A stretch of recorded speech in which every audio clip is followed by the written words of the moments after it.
Hi, welcome back to Joe Blogs. In today's episode, I want to talk to you about what's happening in the Russian economy, and specifically to talk about problems that are now surfacing as a result of the sanctions that have been applied against the Russian airlines industry. Immediately following Russia's invasion of Ukraine in February 2022, both Airbus and Boeing came out and applied sanctions against Russia. And that's proven to be a major problem from Russia's point of view, because at that point, Russia had around 1,100 planes in operation, and 77% of them had been built by either Boeing or Airbus. And unlike most other industries, where you can just turn to China and get all of their manufacturers to come in and replace all of the parts, that's not how the airline industry works. In order to ensure that an aircraft is safe to travel, it has to go through hundreds of checks every single day and every single time that it takes a flight. And you have to replace parts on a regular basis, and you need to make sure that those parts are made by the original manufacturer to ensure that it stays in warranty and that it's safe to continue flying. And obviously Russia hasn't been able to do that over the last couple of years. It's been impossible for it to officially obtain parts from Airbus and Boeing. And also in terms of replacing aircrafts themselves, buying new fleet, it's a real problem from Russia's point of view because the whole world is dominated by those two manufacturers. It's what's called a duopoly. Two businesses are the main players. And Russia and China haven't really developed their airline manufacturing businesses enough to be able to replace them with homegrown equipment. So this is now causing problems in Russia, both from an airline perspective, but also from an individual's point of view. Because over the last 2 years, Russia has become reliant on overseas airlines. It's let certain companies increase the number of flights that they're flying in and out of Russia in order to ensure that Russian nationals have options when they want to fly places. And the biggest single airline that's increased its traffic in and out of Russia over the last 2 years is Turkish Airlines. That's the #1 flyer. And it's now been reported that Turkish Airlines are turning away Russian nationals. They're refusing to let them board flights to South America. And Russia is not happy about this situation. So in today's video, we'll go through the details as to what exactly has happened with regards to the sanctions applied against the Russian airline industry and what the implications of that are, both for the Russian economy and also for Russian nationals. We'll have a look at which countries are still operating flights in and out of Russia. We'll talk about the exodus of people that has occurred out of Russia over the last couple of years. What's going on with regards to this ban on Russian nationals actually boarding flights with Turkish Airlines and potentially other airlines? And then finally today I'll wrap up with my summary as to what I think the implications of this are both for Russian nationals and the Russian economy. But before we get started on all of that, once again I'd like to say thank you so much to everyone that's supporting the channel. If you've bought me a coffee or sent me a YouTube super thanks recently, thank you so much for the time and effort that you've taken to do that. I really appreciate it. And if you've signed up as a long-term supporter, either through Patreon or Buy Me a Coffee membership or YouTube membership, thank you for that long-term support. It really keeps me going, keeps me motivated, and keeps me thinking up ideas for new videos, so thank you.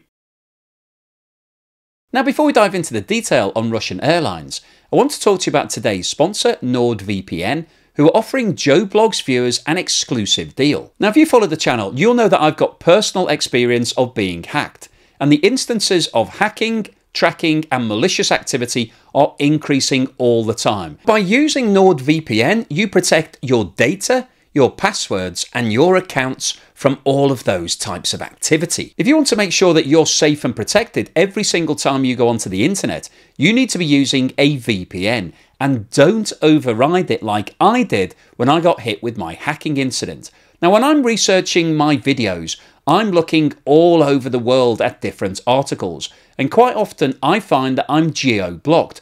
I'm in the wrong country and that website won't allow me access to read that information. However, by using NordVPN, you can change your location and access data, information, sports matches, movies and TV shows that are not available in your location. And the great news is that NordVPN is offering Joe Blogs viewers an exclusive deal, which you can access by clicking on the link in the description below, which is showing on the screen now. And the great news is that NordVPN comes with a full 30-day money-back guarantee, so you can get your money back at any point in the first 30 days if you're not happy with the service. As I mentioned at the start of today's video, the airline industry globally is dominated by two players, Boeing out of the USA and Airbus out of Europe. And at the time of the invasion of Ukraine, Russia was dependent on these two companies. They had a 40% exposure to Boeing and a 37% exposure to Airbus. So what that meant was that from that point onwards, as soon as the sanctions were applied against Russia, they could no longer access any spares or equipment or technology or software or know-how in terms of keeping all of those planes in the air. Now, officially, as soon as the Russian airlines failed to keep up with the maintenance programs that were recommended by both Boeing and Airbus, those aircraft were no longer officially fit to fly. They should have been taken out of commission. However, Russia decided that it was changing those rules and regulations, and it introduced its own law saying that those planes were permitted to continue flying. So they've got around the international law, but unfortunately from Russia's point of view, the fact that they weren't able to keep up with those maintenance programs meant that a lot of other countries banned Russian airlines from actually flying into their airspace and landing at their airports. So we had a combination of sanctions being applied directly against Russia, which prevented certain airlines from actually flying through certain airspace, and then also because of the fact that those airlines couldn't stick with the maintenance programs, they were banned from a lot of countries. So this significantly reduced the footprint in terms of where Russian airlines were able to fly to. But also from Russia's point of view, what they've experienced over the last 2 years is a contraction in the number of aircraft, because what Russia has been doing is cannibalizing the existing fleet to keep as many of the planes in the air as possible. In February 2022, when the invasion of Ukraine commenced, Russia was operating 872 Boeing and Airbus aircraft. Today, it's running 450. So what that means is that over the last 2 years, around 320 of those planes have been taken out of commission, broken up, and the parts have been used to keep the other ones flying. But when you start cannibalizing your existing fleet, you're going to start running out of planes at an increasingly rapid rate. And that's exactly what's happening to Russia right now. And the problem that they have is that they can't place any more orders with Boeing or Airbus. So they're having to go to other manufacturers around the world. But because the airline industry is so expensive, it takes tens, if not hundreds of billions of dollars to develop a new aircraft. You then have to put it through lots of tests. All the equipment has to be stress tested. This is a really expensive business. And that's one of the reasons why there are only really two major manufacturers globally of wide-bodied aircraft. And Russia, let's not forget, is the biggest country in the world in terms of geography. It's absolutely huge. And what that means is that Russia is totally dependent on air travel. It needs planes both internally as well as externally when it's going to other countries. So there's a big demand for planes. And unfortunately, from Russia's point of view, they can't turn to the two biggest manufacturers. Now, Russia does have its own small aircraft manufacturing industry. But one of the problems with that is that it was using products that were produced by Airbus, Boeing, and companies like Rolls-Royce, who produce engines. And all of those businesses have also sanctioned Russia. So in an ideal world, Russia would now turn to its own in-house manufacturing capability. But it can't do that. Firstly, because it hasn't built up the volume over the last 20 years or so. And secondly, those businesses are reliant upon overseas suppliers of equipment, and those suppliers have sanctioned Russia. So this is a double whammy from Russia's point of view. And normally under these circumstances, Russia would turn to China. But unfortunately, the aircraft manufacturing industry in China is also relatively young and inexperienced. And those businesses have also been reliant upon buying equipment from the West, and therefore they can't supply that equipment directly into Russia. So this is a real problem from Russia's point of view. It's got a diminishing fleet of aircraft that are currently flying, and those aircraft are having problems. And it was reported that in 2023, between January and November, over 400 aircraft in Russia reported serious malfunctions as a result of equipment failure. So we are starting to see problems occurring on the actual aircraft themselves. This isn't just a big picture issue. Russian airlines are now running a real risk of having some sort of disaster.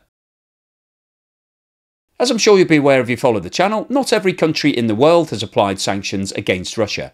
many are still operating and trading with Russia in exactly the same way as they were before the invasion of Ukraine started.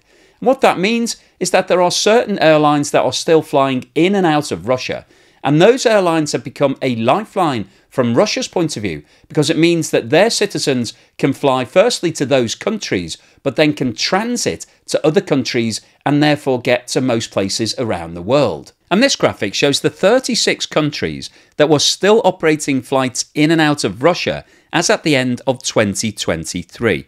And just to explain the colour coding here, the countries that are shown in red are countries where the flights in and out to Russia are only operated by Russian airlines. The countries shown in blue are where flights are only operated by airlines owned by that particular country. And the countries shown in green are where there are flights from both Russian airlines and airlines from that particular nation. And interestingly, TASS, the media agency in Russia, recently announced that the number of countries flying in and out of Russia has been increased to 40. But before we dive into the details on every single one of those countries, the ones I wanted to point out are China and India, which obviously have become Russia's two main trading nations over the last 2 years as a result of the fact that neither of them are applying sanctions directly against Russia. We've also got a number of countries in the Middle East and former Soviet bloc countries that are obviously still relatively friendly with Russia. And we have Venezuela in South America and Cuba in the Caribbean, both of whom have long-standing relationships with Russia. And the other countries that are still maintaining trade relations and flying in and out to Russia are Azerbaijan, Algeria, Armenia, Afghanistan, Bahrain, Belarus, Vietnam, Hong Kong, Georgia, Egypt, Israel, Iraq, Iran, North Korea, Kazakhstan, Qatar, Kuwait, Kyrgyzstan, Mauritius, the Maldives, Morocco, Mongolia, Myanmar, the United Arab Emirates, Oman, the Seychelles, Serbia, Syria, Tajikistan, Thailand, Tunisia, Turkmenistan, Turkey, Uzbekistan, Sri Lanka, and Ethiopia.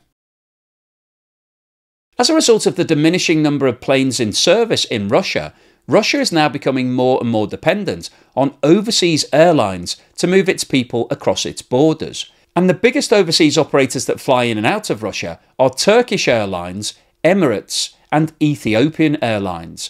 And it's now been reported that Turkish Airlines has started turning away Russian nationals who are looking to use its services to fly onto places in South America. Now, immediately following Russia's invasion of Ukraine, there was an exodus of around 500,000 people who decided that they no longer wanted to live in the country, either because they didn't like what was happening in Ukraine, or they didn't like the regime, or they were concerned about the risk of being called up to go and fight in Ukraine. And thousands of Russian nationals used Turkish Airlines to fly into Istanbul and then move on to other countries. And we also saw a second wave of people leaving the country at the end of 2022 after Russia announced a mobilisation and enforced conscription of 300,000 men to bolster the forces in Ukraine. That was a bridge too far for a lot of people. They didn't want to run the risk of being forced to go and fight, and so they left. And once again, thousands of people passed through Turkey because it's a very convenient route to get to most places in the world. If you can't fly direct because of the sanctions, go to Turkey and then you can go on in transit. But that's now becoming a problem from Russian nationals' point of view. And Russia has blamed Turkish Airlines for this and said that it's acting under the influence of the USA.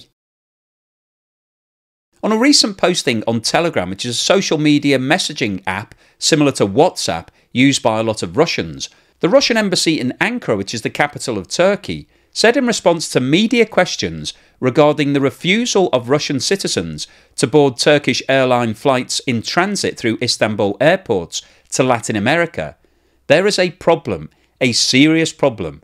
Moreover, it is not clear to us how aware the Turkish authorities are of its seriousness. Indeed, in recent weeks, there have been cases of Russian citizens transiting through Istanbul airports to Latin America being denied boarding. At the same time, it happens that airline employees do not behave quite correctly. Various reasons have been given, but basically it all comes down to the fact that supposedly the destination countries have established strict rules for the admission of Russian citizens to their states.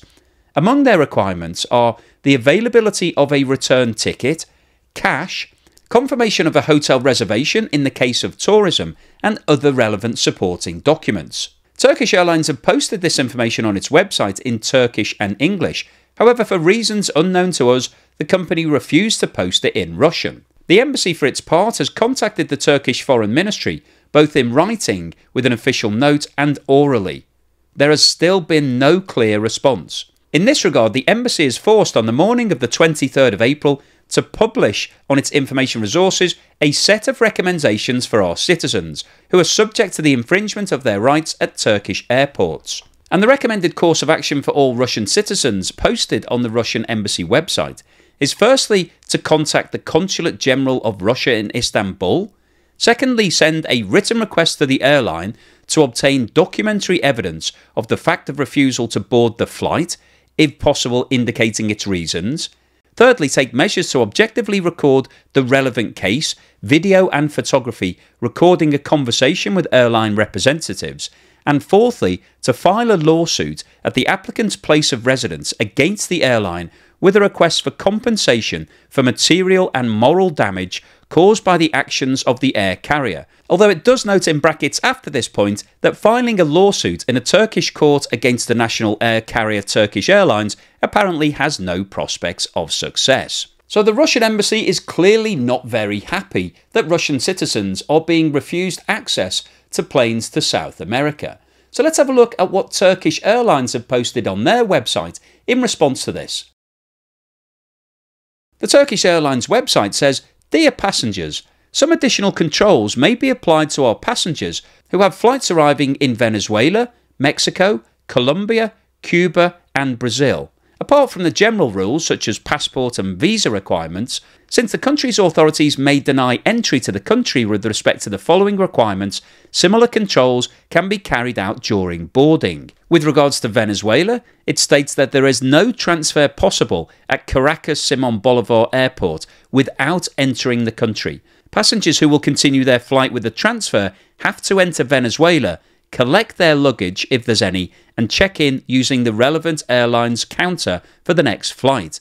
And due to this, passengers need to meet the entry requirements for Venezuela, which include a visa, a hotel reservation, a return ticket, and an official invitation letter. In terms of passengers flying to Mexico, they're required to have a visa, a hotel reservation, and a return ticket. And these conditions are also required for Colombia, Panama, Cuba, and Brazil. So basically what Turkish Airlines are saying is that in order to be able to board a flight to South America, you need to have firstly a visa, which is standard. Obviously, they're not going to let you in if you don't have a visa.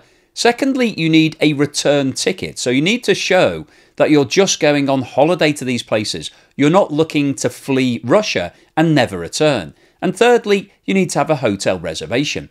Now, I think that all of that is fairly standard practice. Whenever I go through customs, wherever I go, they generally say to you, where are you staying? So they ask you where your hotel is. So you have to dig around, they get your details out and tell them that. And also, they want to see that you're actually going home at some point, that you've got a return flight. If you turn up on a single flight and you don't have a hotel booked, you're just looking to play it by ear, to wing it, then generally speaking, you might get taken off to a little room and asked to take off all of your clothes while they decide to do an inspection. So I don't think it's unusual that the Turkish Airlines people are saying, in order to get on our flight, firstly, you need to meet all of the requirements at the destination airport, because if you don't, then Turkish Airlines are obviously going to be told you should have checked all of these before you let that passenger get on board. But secondly, if you don't have a return flight and you haven't booked a hotel, then why are you actually going to South America? What is the purpose of your destination? Why are you going there? Is it because you're trying to escape Russia? So when you take a step back and think about what's going on here, I can understand why Turkish Airlines have been turning people away if they don't have a return flight and they haven't booked a hotel. That doesn't seem to be planning ahead from that passenger's point of view. But one of the interesting things to ask here is why the Russian embassy has got involved, because if these Russian nationals are deciding that they want to escape Russia, they want to flee forever, then why is the Russian embassy trying to protect them? Obviously, they're not going back to Russia. I don't see why they're trying to cover their interests. But all they need to do is actually start telling people, rather than complaining and putting some sort of official compensation claim into Turkish Airlines, if they advise these passengers to buy a return ticket and book a hotel, then they're going to let them on the plane. It's as simple as that. So the Russians need to look at the rules and start playing by them. They can still escape to South America if they want to and live there happily ever after. But you need to spend a little bit more money. You need to book that return flight. You might never use it, but as long as you book it and you reserve a hotel just for one night, then they'll let you in. It's as simple as that.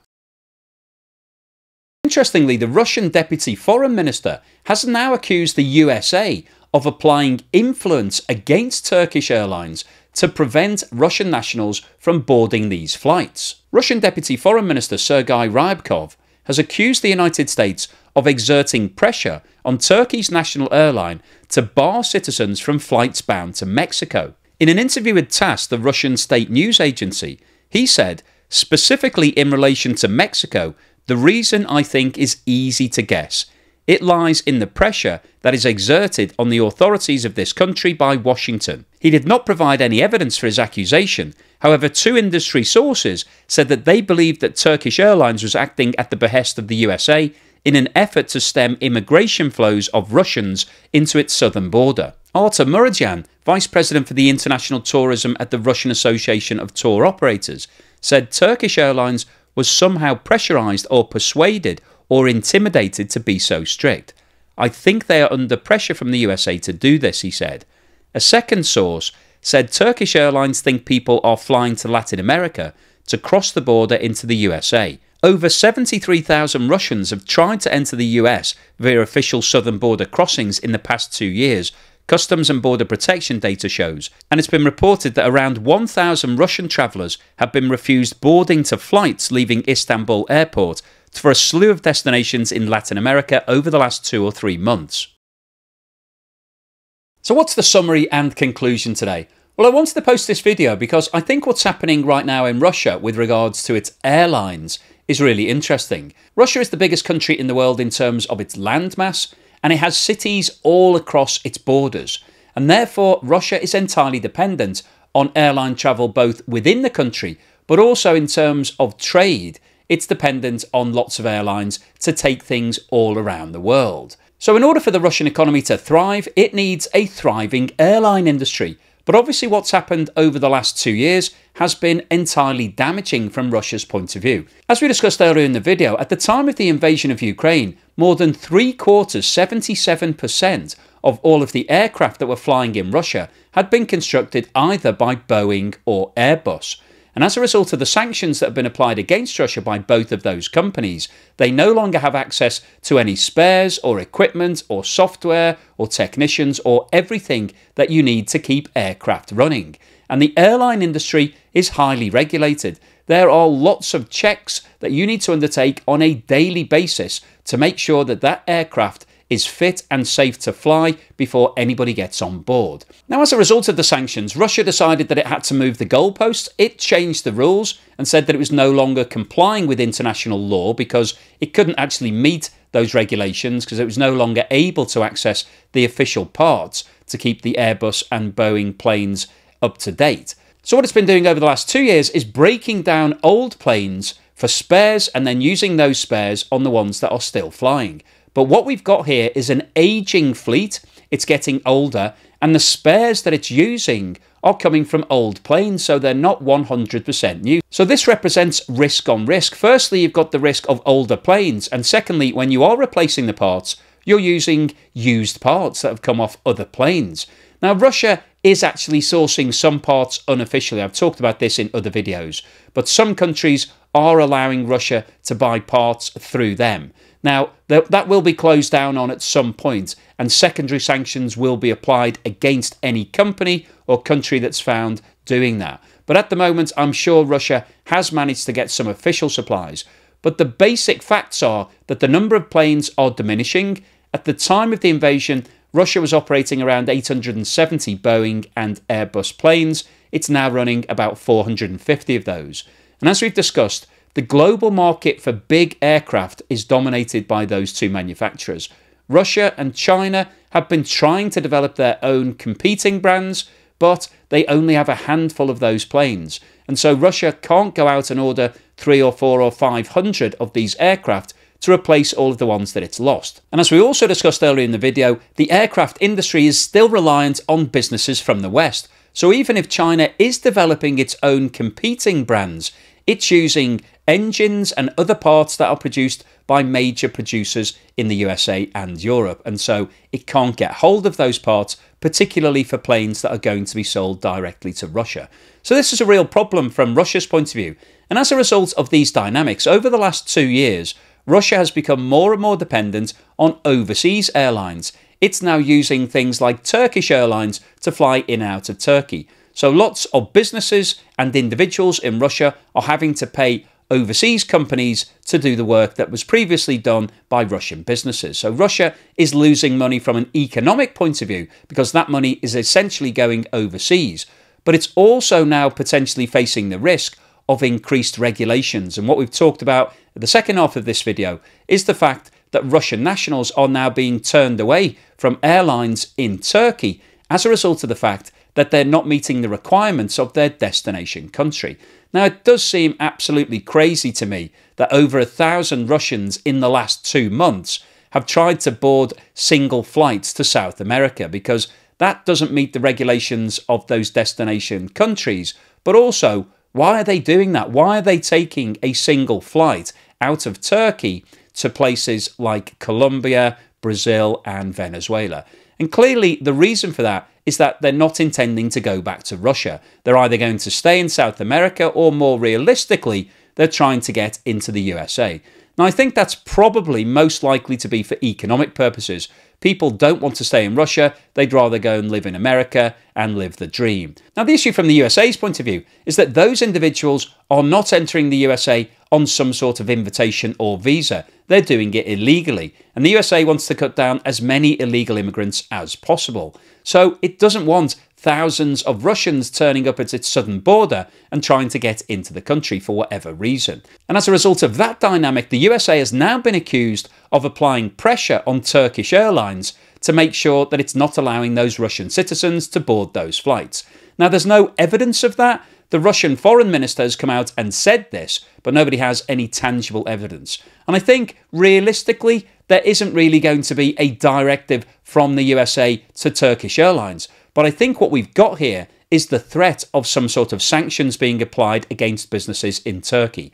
And up until 6 months ago, Turkey had a very neutral stance. It was quite happily dealing with Russia and ignoring everything that was happening with the sanctions. But because of the increased heat and the policing on the sanctions, companies in Turkey are now taking this much more seriously. They know the risks if they're hit with sanctions, because only a small percentage of their business comes from Russia. And what those businesses don't want is to be blocked out from the rest of the world because they're favouritising Russia. So what we're seeing here is that Turkish businesses are taking the risk of secondary sanctions very seriously. They're stopping Russian nationals from getting onto those planes, and as a result, it's causing problems for Russia. So the overall summary of today's video is that the sanctions that have been applied against Russia over the last 2 years have seriously damaged their airline industry. They don't have any way of replacing the lost planes that they can no longer access from Boeing and Airbus. There aren't many manufacturers in the world who can supply those same sort of planes. So the number of planes that are in service in Russia is diminishing. That's reducing the amount of air travel. All of this is negative for the Russian economy. And what we're seeing now is that Russian nationals are trying to leave Russia, and even they are struggling to be able to do that because they didn't have the foresight to buy a return ticket. So hopefully you enjoyed today's video, you found it useful, informative and thought-provoking. If you liked what I've said, then please give me a thumbs up. Thank you for watching this video all the way through to the end, and here's something to put a smile on your face.